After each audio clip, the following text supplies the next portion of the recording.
मैं जाता हूँ कॉन्फ़िगरेशन और जाके पिछला जो हमने कवर किया हुआ है वो पहले हम चेक कर लेते हैं। डेफिनेशन में गए और कंपनी हमने V29 की सही डिफाइन की हुई होगी। 29A hazelnut group USD rate control area V29A 29A hazelnut group save किया रिक्वेस्ट। इसी रिक्वेस्ट में हमने इसको सेव भी कर दिया। अच्छा जी, copy delete company code data देख लेते हैं क्या है हमारे पास। V29 हेजलनट ऑयल मार्केटिंग, ठीक है, ये हमने डिटेल्स डाल दी। इसके बाद जो अगला हमारा स्टेप था वो क्या था? वो था जी आपका फाइनेंशियल अकाउंटिंग में हम लोग गए और इसके जनरल लेजर अकाउंटिंग में गए, master data, GL accounts preparations, edit chart of accounts list, V29 V29 ये भी है, assign company code to chart of accounts V29 निकाला, यहाँ पे लगा हुआ भी है। ओके, ये किया। अकाउंट बुक भी देख लेते हैं कि ये भी बने हुए कि नहीं बने हुए। V29 हमारे पास कल हमने यहाँ पे उस्मान साहब कर लिया था V30 में, ठीक है। रिटेन्ड अर्निंग्स अगला स्टेप था, रिटेन्ड अर्निंग्स चेक कर लेते हैं V29 में।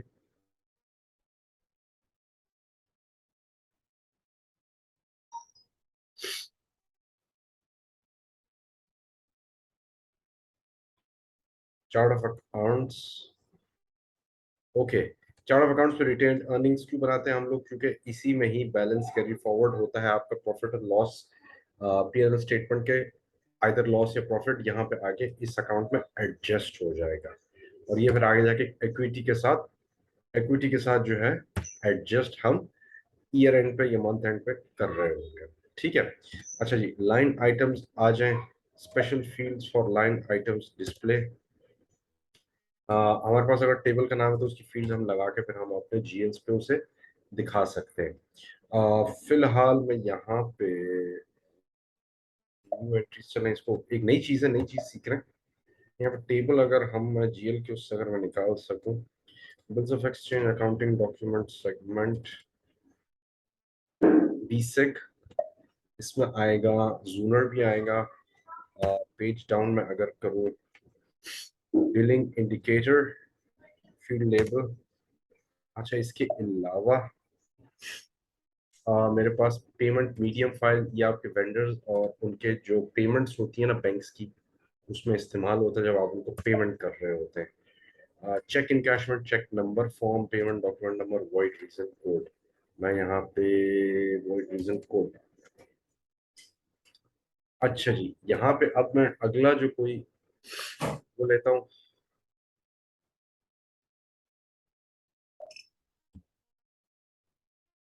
कोई मसला नहीं, मैंने अभी आपको शुरू से ही जो है वो करके दिखाया। Company, company code, credit control area, chart of accounts, जो हमने कल भी किया था उस्मान साहब, ठीक है, वो हमने कल भी किया था। उससे अगला स्टेप पे हम लोग आ गए। अब ये मैं जो कर रहा हूँ ये बेसिकली क्या कर रहे हैं, हम टेबल्स जो हम जब हम फील्ड्स जब एंटर कर रहे होंगे, जीएल की जब एंट्री कर रहे होंगे, तब हम ये फील्ड्स हमें नजर आ रही होंगी। कौन सी वाली फील्ड्स? चलो फिलहाल इसको हम दो पे ही रखते हैं। Billing indicator, void reason code, इसको करेंगे सेव। ना भी अब समझ में आए, जब फ्रंट एंड पे हम जाएंगे तो आपको जो है आराम से ये चीज आ जाएगी समझ में।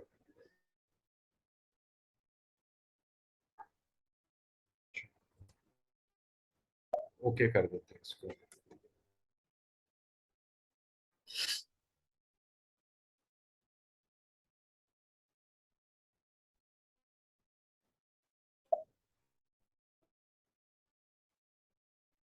Development correction,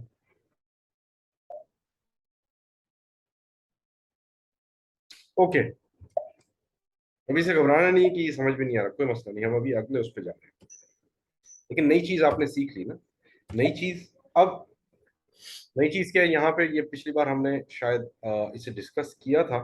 financial statement version जो है हम लोग किस लिए इस्तेमाल करते हैं, क्योंकि हर कंट्री का जो फाइनेंशियल स्टेटमेंट वर्जन होता है, वर्जन क्या होता है जिसमें आप profit and loss, balance sheet, cash flow statements, चाहे वो डायरेक्ट हो इनडायरेक्ट मेथड से बने हुए हो, वो सब आपका फाइनेंशियल स्टेटमेंट वर्जन उसको डिक्टेट कर रहा होता है। उसको मैं डबल क्लिक करूं तो यहाँ पे वो क्या कह रहा है, उसे टाइटल दिया हुआ है मेंटेनेंस लैंग्वेज इंग्लिश में होगा, चार्ट ऑफ अकाउंट्स इसका आईएनटी होगा। मैं इसको अपना बनाना चाह रहा हूँ, मैं क्या करूंगा,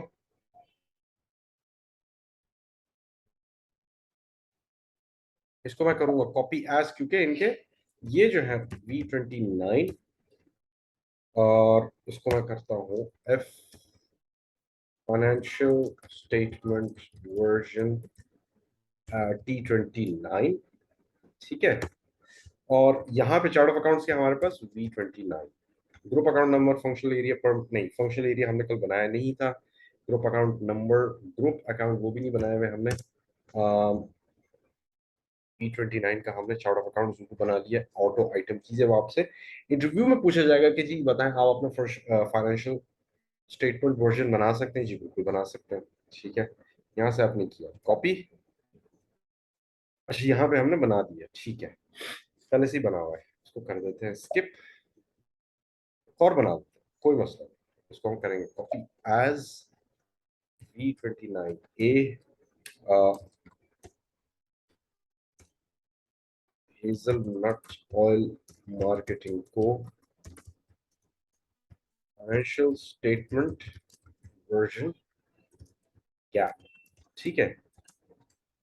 V29 group account number, out of items keys मैंने कर लिए हैं, कॉपी किया, और उसके बाद इसको मैंने किया सेव, सेव, ठीक है। यहाँ तक समझ में आ रही है उस्मान साहब, हमजा साहब, हारिस हसन, ऑल क्लियर? हाँ जी। Sir actually sir first class है ना, तो पहली क्लास मेरे ख्याल में मिस हो गई थी मेरी, यानी आज कोई हमें मसला आज नहीं, वो ज्वाइन कवर हो कराया ना जाएगा, आपने। कवर हो जाएगा वो, तो आपने नहीं इसलिए घबराना। कुछ समझ खास नहीं आ रही, बट देखते हैं, बिकॉज सैप का इतना ज्यादा इंट्रो नहीं है। अच्छा, नहीं नहीं, आप बेफिक्र हैं, आपके पहली क्लास हो जाएगी कवर। मैंने, और मैंने जो पीछे से रिवाइज किया वो सारा वही किया जो हमने कल किया था, याद है ना आपने जो कल किया था मैंने? जी सर, हाँ वो तो तो कल ओरिएंटेशन में था जो। वही चीज वहीं से तो कंटिन्यूएशन होती है। Credit control area, company, company code और चार्ट ऑफ अकाउंट्स ठीक हमने बना लिए थे ना, चार्ट ऑफ अकाउंट्स के बाद वाली कहानी हमने शुरू कर दी है, ठीक है। ठीक है।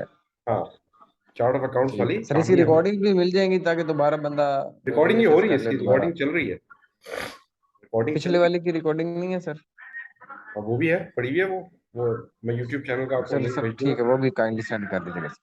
जी। जी ठीक है सर, ओके। अब यहाँ पे एक सेकंड में इसको कैंसिल कर देता हूँ। अब मैं फाइनेंशियल स्टेटमेंट जो भी बनाया उसको हम अकाउंटिंग प्रिंसिपल्स लगाएंगे यहाँ पे, ठीक है। न्यू एंट्रीज पे जाएंगे, गैप, गैप निकाल के देगा, चार्ट ऑफ अकाउंट्स कौन सा, V29, फाइनेंशियल वर्जन कौन सा, ए, ठीक है, वर्जन फाइनेंशियल, अच्छा, चार्ट ऑफ अकाउंट V29 डाल दिया, और हमने अभी जो बनाया था वो कौन सा था, V29A ड्राफ्ट, ठीक है, गैप वाला बनाया था हमने, ठीक है। इसको किया एंटर, ये हो जाएगा सेव, और ये हो गया सेव। अच्छा, अब आते हैं हम अगले उस पे, अगले उस पे हम क्या आएंगे, जब हम ये सारी चीजें थोड़ी बहुत हमने कवर कर ली हैं जो कि रिक्वायरमेंट थी, हम अब आएंगे एंटरप्राइज स्ट्रक्चर पे फिर से। एंटरप्राइज स्ट्रक्चर में डेफिनेशन हम लगाएंगे, और इसमें डेफिनेशन में, सॉरी ये तो असाइनमेंट हो गया ना, कंट्रोलिंग, फाइनेंशियल अकाउंटिंग हमने क्या क्या चीजें कवर कर ली, company, credit control area, company code फिलहाल के लिए, और इसके साथ चार्ट ऑफ अकाउंट्स कर ली। अब मेंटेन कंट्रोलिंग एरिया पे जाएंगे। मेंटेन कंट्रोलिंग एरिया क्या है, ये आप यहाँ पे कंट्रोलिंग एरिया जो है इसे मेंटेन करेंगे, अगर आपने बनाया नहीं बनाया होगा उसका मैं वैसे ही रिपीट कर देता हूँ। V29, V29 हमने बनाया हुआ है, डबल क्लिक किया, डबल क्लिक किया, हमें ये सारी डिटेल्स यहाँ पे दी हुई है। लीडिंग फाइनेंशियल वर्जन जो है, स्टेटमेंट वर्जन जो है, वो हम क्या लिखेंगे यहाँ पे, जो भी हमने पिछले स्टेप में बनाया है। कौन सा बनाया? दोनों बनाए ना। ये अब लगा देंगे, गैप लगा देंगे यहाँ पे। V29A ड्राफ्ट हम इसको किया save.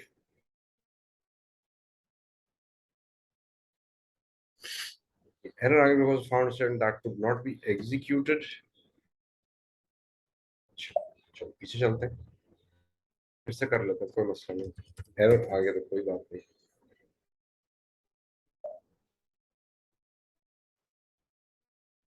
Enterprise structure, definition, controlling, maintain controlling area, maintain controlling area,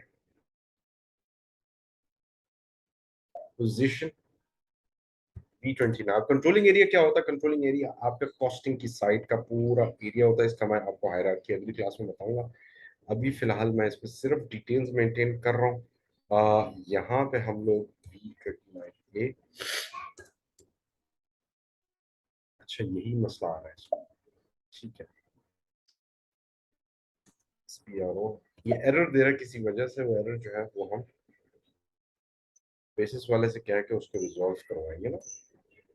maintain controlling area, maintain controlling area, यहाँ पे आए V29 हेजलनट ऑयल मार्केटिंग, बाकी सारी चीजें वो है। यहाँ पे मैं अब इसे डिलीट कर देता हूँ और इसको मैं कह देता हूँ, कुछ नहीं देगा हमने यहाँ पे। सेव किया, सेव हो गया। सिर्फ उसी वजह से, वर्जन की वजह से जो है वो कर रहा था। अच्छा एंटर किया। अब इसके बाद जो अगला स्टेप है वो है ओके के पी का। ओके के पी जो है ये क्या है, कंट्रोलिंग में ही, उसी कंट्रोलिंग में जाएंगे हम और इंटीग्रेशन कंपनी कोड के साथ करेंगे। और वो इस तरह करेंगे, यहाँ पे ये जो पिछला जो ट्रांजैक्शन था उसमें आपने देखा सिर्फ एक फोल्डर नजर आ रहा था, उसमें हमने फाइनेंशियल स्टेटमेंट वर्जन देना था। लेकिन यहाँ पे अब हमारे पास एक नया वो आ रहा है, फील्ड आ रहा है, और जिसे हम कहेंगे V29 ही, उसको सेम कोड लगाएंगे। और ये किस चीज का फील्ड है? ये स्टैंडर्ड हायरार्की कॉस्ट सेंटर का है। कॉस्ट सेंटर जो है बेसिकली आप बनाते हैं कॉस्टिंग साइड में, जब आप एक्सपेंसेस को कैप्चर करते हैं तब आप बनाते हैं। किया सेव, यस किया, एंटर किया। अच्छा जी, एक्टिवेट कंपोनेंट्स। यहाँ पे मैंने एक्टिव कौन सा करना है, कॉस्ट सेंटर्स को एक्टिव करना है, सेल्स ऑर्डर कॉस्ट ऑब्जेक्ट्स को कर देना है, और असाइनमेंट करनी है अपने कंपनी कोड की। इसके अलावा अगर मैंने कोई कंपनी कोड लगाना है उसके लिए जरूरी ये है, कि आपसे इंटरव्यू में पूछा जाता है कि आपने अगर एक से ज्यादा अगर कंपनी कोड लगाना है, जी लगा सकते हैं, लेकिन उसके लिए एक शर्त यह है कि उसके चार्ट ऑफ अकाउंट्स और फिजिकल ईयर वेरिएंट जो है वो एक हो। यानी कंट्रोलिंग एरिया का इस वक्त चार्ट ऑफ अकाउंट V29 है, तो उसका फिजिकल ईयर वेरिएंट भी V6 है। इस सब कंपनी कोड्स में होगा तो कंपनी कोड्स यहाँ पे अटैच हो सकते हैं, वरना नहीं हो सकते। This is a requirement for integration, ठीक है। ये हो गया। अच्छा अब चलते हैं अगली तरफ। हमने क्या क्या कर लिया, यहाँ पे हम आए, डेफिनेशन में हमने फाइनेंशियल कंट्रोलिंग ये कर लिया। अब आते हैं अगली तरफ, फाइनेंशियल अकाउंटिंग। यहाँ पे कंपनी जो हमने बनाया उसको कंपनी कोड के साथ अटैच करना है। अच्छा अटैच करने के लिए क्या करेंगे, हम V29 पे जाएंगे। V29 में यहाँ पे हम V29A लगाएंगे, कंपनी का नाम जो हमने रखा था हेजलनट ग्रुप। एंटर किया, एंटर, सेव, सेव हो गया, ठीक है। समझ में आ रही है Usman? Assign company code to credit control area. Credit control area मैंने कल भी बताया था कि क्या है, ये आपके कस्टमर्स को, वेंडर्स को जो हम लिमिट्स देते हैं वो चीजें हैं। मैं अपनी कंपनी कोड के साथ इसे अटैच कर दूंगा V29, और इसको भी V29 में कर देता हूँ। यहाँ पे एग्जिस्ट नहीं करती, इसका मतलब यहाँ पे ए होगा, हेजलनट ग्रुप का लगाया, ठीक है, और उसको सेव कर दिया, एंटर कर दिया। इसके बाद आए अगली तरफ, बिजनेस एरिया नहीं बनाया ना अभी हमने। बिजनेस एरिया जो है कल हमने बनाया था, चलो हम बना ही लेते हैं आज। बिजनेस एरिया, बिजनेस एरिया क्या हो, क्योंकि ऑयल मार्केटिंग कंपनी है, ठीक है, तो इसमें न्यू एंट्रीज करता हूँ। ऑयल मार्केटिंग में लुब्रिकेंट्स,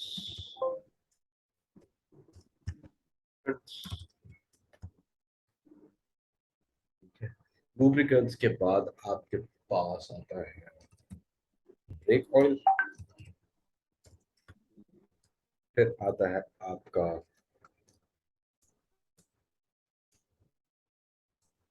गियर ऑयल, ठीक है। और इसके अलावा और क्या आता है? अब ये बिजनेस एरियाज क्या है? अब चूंकि हमारा ऑयल मार्केटिंग कंपनी है, उसके पास मुख्तलिफ किस्म के तेल आते हैं, ठीक है। और इन मुख्तलिफ इन मुख्तलिफ जो किस्म के जो आपके पास ऑयल्स हैं, इसका आप लोग मार्केटिंग करते हैं, आपकी कंपनी मार्केट। तो ये जो है आपका बिजनेस एरिया बन जाता है। क्यों? अब लेट्स से गेयर ऑयल आपका एक मार्केट में अच्छा चल रहा है, तो वहां पे जो आपके एक्सपेंसेस हो रहे हैं उसकी मार्केटिंग में, उसकी ट्रांसपोर्टेशन में, उसको प्रमोट करने में, उसके वेयर हाउस मेंटेन करने में, तो वहां पे गेयर ऑयल के ही बिजनेस एरिया में आपको पता होगा यार इतना खर्चा हुआ, इतना बिक गया, ठीक है। तो ये फायदा होता है आपको बिजनेस एरिया बनाने का, ठीक है। बिजनेस एरिया बना लिया, उसके बाद असाइनमेंट पे जाते हैं business area to business consolidation area. अच्छा, नई चीज है, इसको देख लेते हैं। ठीक है, बिजनेस एरिया आपका ये है, कंसोलिडेटेड बिजनेस एरिया आपका क्या है? क्या है आपके पास? Consolidated business areas alpha international Maharashtra, ठीक है। कंसोलिडेटेड बिजनेस एरिया इसका मैं बता देता हूँ आपको। आप जाएंगे फिर से डेफिनेशन में, maintain consolidation business. Consolidation business area क्या होगा कि मैं आपको बता देता हूँ। जैसे आपने गियर ऑयल, ब्रेक ऑयल और जो दूसरे लुब्रिकेंट्स थे, वो आप इस्लामाबाद के एरिया में, नॉर्थ के एरिया में बेच रहे हैं, ठीक है। नॉर्थ नॉर्थ पे बेच रहे हैं, नॉर्थ या इसे कह ले फेडरल के, ठीक है। फेडरल, केपीके और गिलगित बल्तिस्तान, जब आपका बिजनेस केस बनता जा रहा है, राइट। साउथ की अगर आप बात करें, ठीक है, तो कराची, हैदराबाद, पत्थर, सेंटर, मुल्तान, बहावलपुर। समझ में आ रहा है? सेव किया, या आपका बिजनेस कंसोलिडेशन एरिया हो गया। पीछे आ जाए, ये आपको आम किसी भी आप इंस्टीट्यूट एकेडमी में आपको ये इस चीज का लॉजिक नहीं समझाएंगे, ये हम लोग ही समझा रहे हैं भाई, ठीक है। असाइनमेंट पे आए, business area to business consolidation area. यहाँ पे वो आपके पास क्या था? लुब्रिकेंट्स, ठीक है। अब बिजनेस कंसोलिडेशन एरिया क्या होगा आपके पास? फेडरल के पी के सेंटर, या फेडरल लगा देते हैं इसको, ठीक है। सेव कर दिया, सेव किया। अच्छा, इसके अलावा भी हमारे पास एक आया था बिजनेस एरिया ब्रेक का आया था, ब्रेक का आया था, इसको भी हम फेडरल लगा देते। इस तरह आपने हर एक को जो है वो लगा देना। अच्छा, सेव किया। इसके अलावा आपके पास और क्या था? ब्रेक ऑयल के बाद और क्या था? Gear oil, gear oil, gear oil को भी आप फेडरल लगा देंगे, कंसोलिडेशन एरिया, ठीक है। या एक काम और भी हो सकता है, लेकिन अभी वो आप मजीद कॉम्प्लेक्स हो जाएगा आपके लिए, लेकिन मैं अभी उसमें नहीं जा रहा ना। अच्छा जी, असाइनमेंट में आए, असाइन कर दिए, ठीक है। अब अगला जो स्टेप है वो है कंट्रोलिंग में जाके मैंने एंटरप्राइज स्ट्रक्चर बनाना, एंटरप्राइज ऑपरेटिंग कंसर्न बनाना। अब ऑपरेटिंग कंसर्न, इसके बाद मैं सारा आपको हायरार्की भी समझा दूंगा, ठीक है। प्रॉफिटेबिलिटी एनालिसिस एनालिसिस पे गया, ऑपरेटिंग कंसर्न पे गया, मेंटेन ऑपरेटिंग कंसर्न B29 ए, क्रिएट ऑलरेडी एग्जिस्ट करता है, ओके। मेंटेन B29 ए, ये बना दिया था, तो इसको मैं डिलीट कर देता हूँ। कस्टमाइजिंग एनवायरनमेंट डेटा स्ट्रक्चर, हर चीज की मैं डिलीट कर देता हूँ। अच्छा, यहाँ पे क्लाइंट क्या है? जिस एनवायरनमेंट में हम लोग काम कर रहे हैं इसको क्लाइंट कहते हैं, ठीक है। Assignment still exist,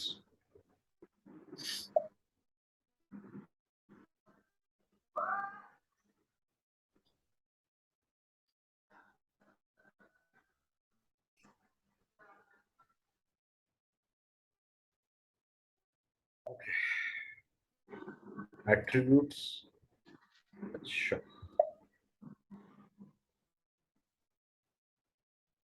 environment,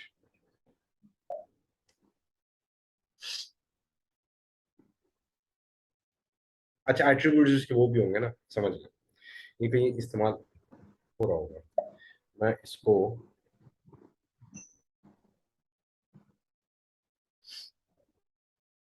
enterprise structure पे गया, असाइनमेंट में इसका मैं लॉजिक सारा भी आपको समझाता हूँ, आपको घबराना नहीं है बस। ऑपरेटिंग कंसर्न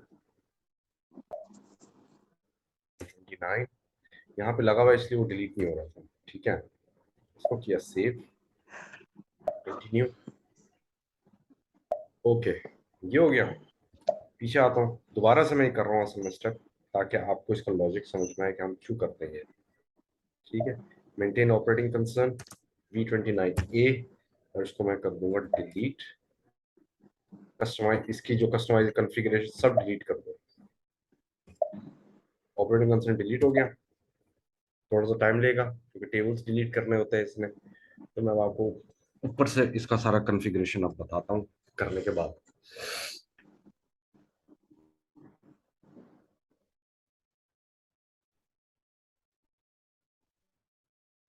डिलीट हो गया ना, अब इसको मैं दोबारा से कॉन्फ़िगर करूंगा।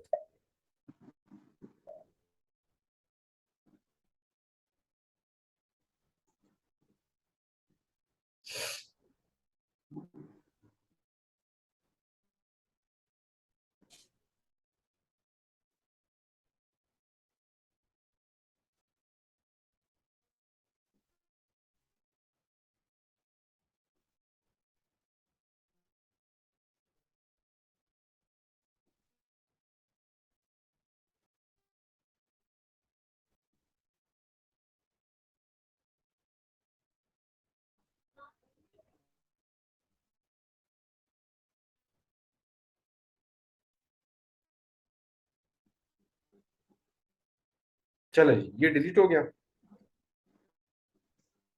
अच्छा,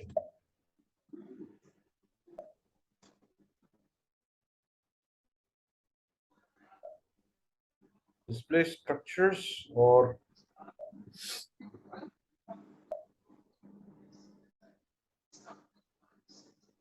ठीक है, ये इसको मैं करता हूँ डिलीट। डेटा स्ट्रक्चर्स भी करने थे,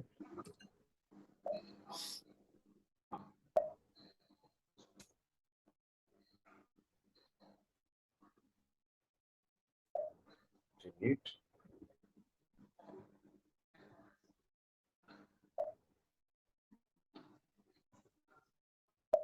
इसको भी कर देते हैं डिलीट। ये भी डिलीट हो गया। अब इसको मैं नए सिरे से करता हूँ, फिर मैं आपको समझाता हूँ सारी चीजें हैं क्या, कनेक्टेड कैसे हैं। ठीक है, सैंपल ऑपरेटिंग कंसर्न नहीं चाहिए हमें, hazelnut group V29A, costing based, account based, इसको किया मैंने सेव, ये सेव हो गया, ठीक है। डेटा स्ट्रक्चर पे जाऊंगा, डेटा स्ट्रक्चर में जाके मैं सेल्स डिस्ट्रिक्ट ले लूंगा, सेल्स डिस्ट्रिक्ट ये लिया। वैल्यू फील्ड्स पे गया, वैल्यू फील्ड्स में मैं sales quantity, revenue, production cost, manufacturing cost ये लिया, एक्टिवेट कर दिया।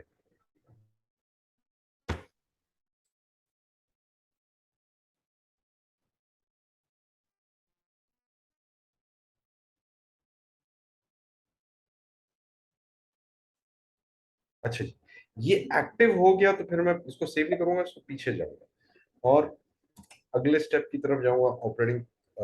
ऑपरेटिंग कंसर्न जो करेंसी है वो ये होगी, फिजिकल वेरिएंट V6 होगा, इसमें मैं बाद में बात करूंगा कि क्या चीजें हैं ये, ठीक है।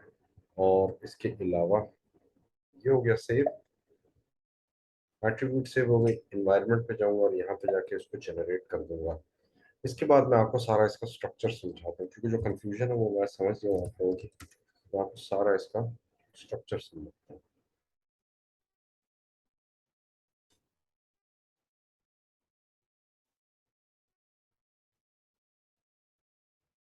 पहले ये सेव हो जाए उसके बाद।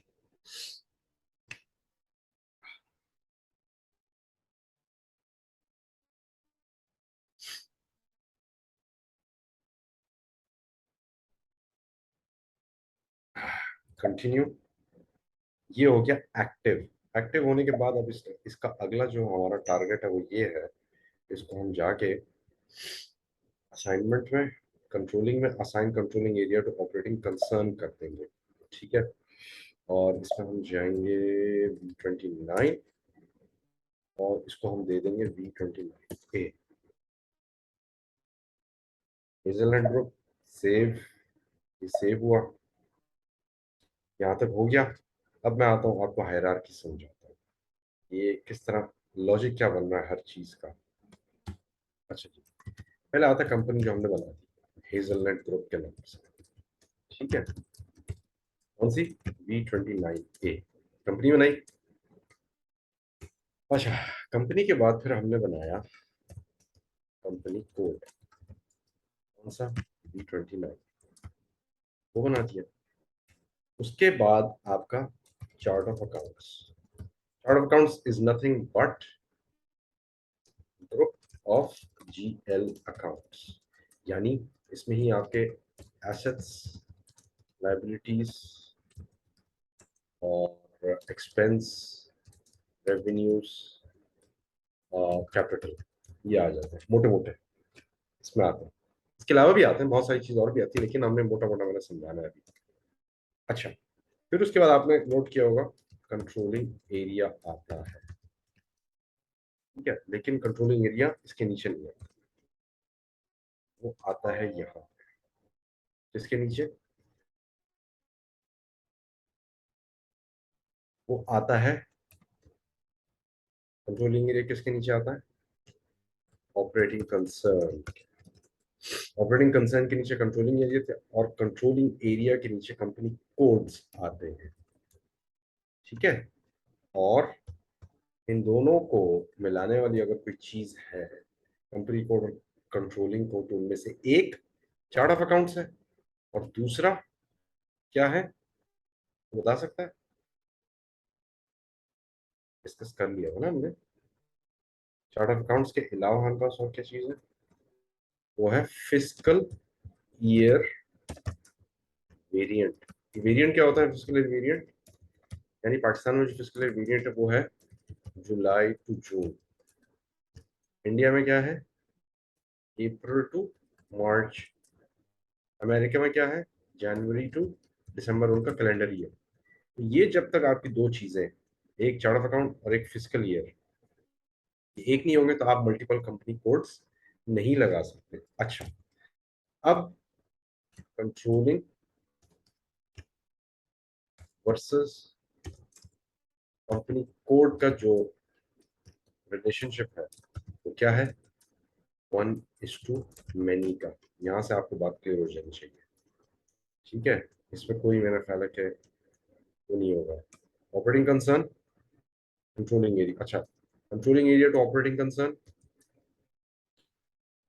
Operating concern is to controlling 1:many का रिलेशनशिप है। ठीक है, अच्छा, चार्ट ऑफ अकाउंट्स बना दिए। इसके बाद आपका क्रेडिट कंट्रोल एरिया किसके साथ असाइन होता है? कंपनी कोड लेवल पे असाइन हो जाता है। ठीक है, ये इसकी हायरार्की है। आपकी जितनी भी फाइनेंशियल एंट्रीज होती हैं वो इस लेवल पे होती है कंपनी कोड के। ठीक है, यहीं पर ही आपके journal entries, GL, adjustment entries, ठीक है, मैनुअल जितना भी काम है वो सारा यहाँ पे हो रहा होता है।